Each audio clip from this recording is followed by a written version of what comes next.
My friends, as you know, that the kind of crimes have been committed inside our country, especially in last 2 weeks, whether it is inside Jammu and Kashmir or it is inside Uttar Pradesh. It has really shamed our country. People have come on the road and they are asking for justice. They are saying that the perpetrator must be hanged till his last breath. So today I would like to discuss about what is this punishment and what is the theory of punishment and what are the various varieties of this punishment. First of all, I would like to define punishment. As we know that India is a democratic country. It has some pre-established, some legal and some ethical and some moral laws.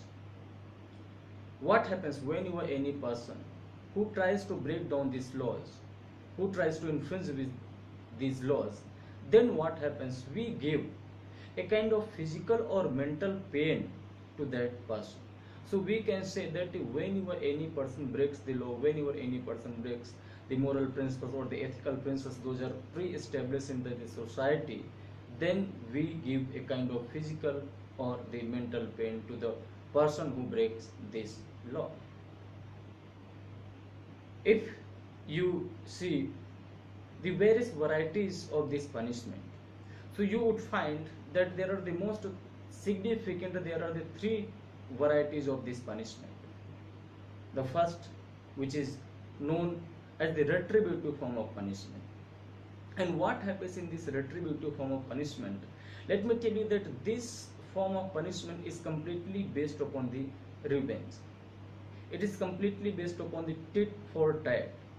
There was a king inside Babylon, and he was saying that tooth for the tooth and eye for an eye. So you know, this form of punishment is completely based upon the revenge. Hammurabi, the king of Babylon, he had a code. A code means a kind of you can say a book where the punishments were written. If this person commits this crime, then he would be awarded by this kind of punishment. So that code was completely based upon the tit for tat principle.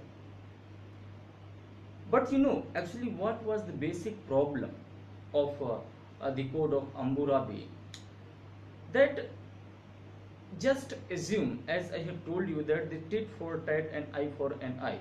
What you did someone, if you kill someone, then you would be killed.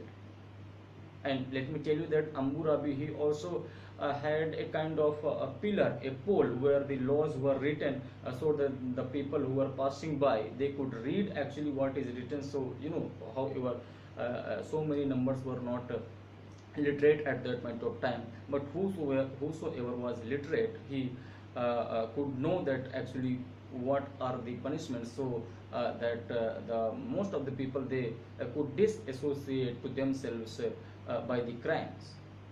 So you know, this as far as this retributive principle of the punishment, as what actually the basic problem of this principle was, that let's assume you killed the wife of someone, but the question is, you are not married, you are still bachelor, and you killed the wife of someone. So according to Hammurabi code, if you killed the wife of someone, then your wife should be killed according to his principle, according to his justice system.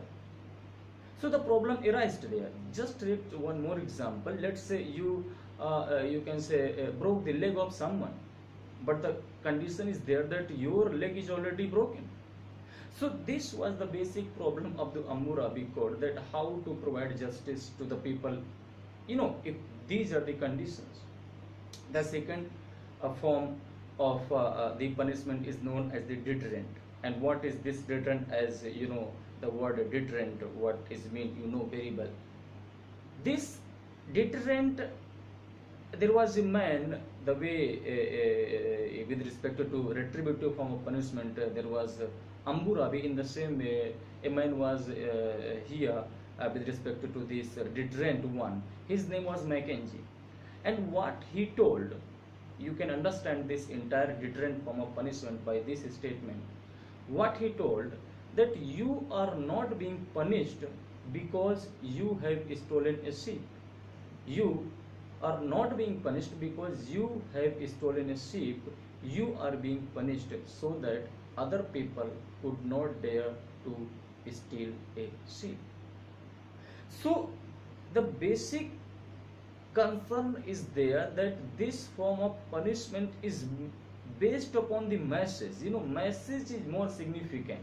You are not being punished because you have stolen a sheep. You are being punished so that other people could not dare to steal the sheep.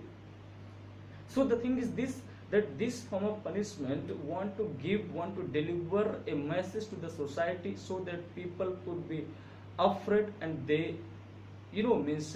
stop themselves against committing these kinds of crimes. So actually what the problem of in this deterrent form of punishment is that, look, the human being is cannot be, you can say, used as a mean. Human being is a perfect unity in itself. And the thing is this, another problem is there, that if you are treating, if the message is more significant for you, then even the innocent person can be killed, because here the message is more significant for you, the message is more important for you, so even the innocent person can be killed. So this was also the problem with respect to the deterrent form of punishment. Now the third form of punishment is known as the reformative, and this reformative form of punishment you can associate the national father of our country, Mr. Gandhi, and what he told, that don't hate the criminals, hate the crime. Don't hate the criminals, hate the crime. Why? Because Gandhi believes that every individual is pure from his heart, but what happens, he comes in the contact with some bad activities and his mind becomes impure. So the ultimate thing is this, that if we are treating him psychologically, then we can, you can say, make him pure, and he can be established as a good human being in the society.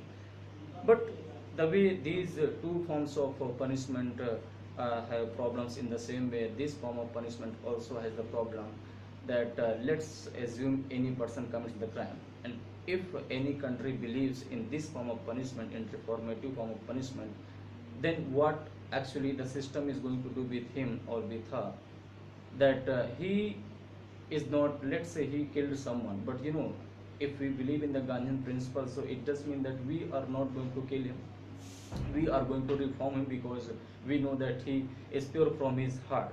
So we need lots of psychological doctor to treat these kinds of people. So already the doctor patient ratio in our country is very means dire situation, and how we can fulfill this one. So this is the big problem. Now the second problem is also there, that the family, the victim's family, he might feel cheated, the family might feel cheated, that look, this man killed my son, and the system believes in the reformative form of justice, and the system, instead of punishing him, the system is you can say reforming him. The system is busy in order to reform him or her. So so actually I would not conclude by saying that what kind of you can say justice system is being followed by our country. Why? Because our country or any country you it depends upon the situation. It is I cannot give one answer that this is the punishment which is being followed by India. The thing is this, that these or the principles, but what happens, there are the situation, and according to the situation we take the decisions. Sometimes we can go for the deterrent, sometimes we can go for the retributive, and sometimes we can go for the reformative. Just take the example, or let's say a woman commits a crime, but the crime was committed by her was inadvertently, means inadvertently she committed the crime, willingly not. So and we know that the woman is really, she has contributed a lot to the society, but somehow she committed crime. So we can go for the deterrent one.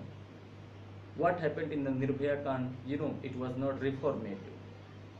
So what I mean to tell you, that the situations are more significant here, and I think if these principles are known to the people of this country, so every time raising the voice to hang culprit, I think if most of the people are aware by it, so I think we can reach in a great conclusion, because it is very much clear that giving the capital punishment does not mean that the crime is definitely is going to reduce. Thank you. Thank you.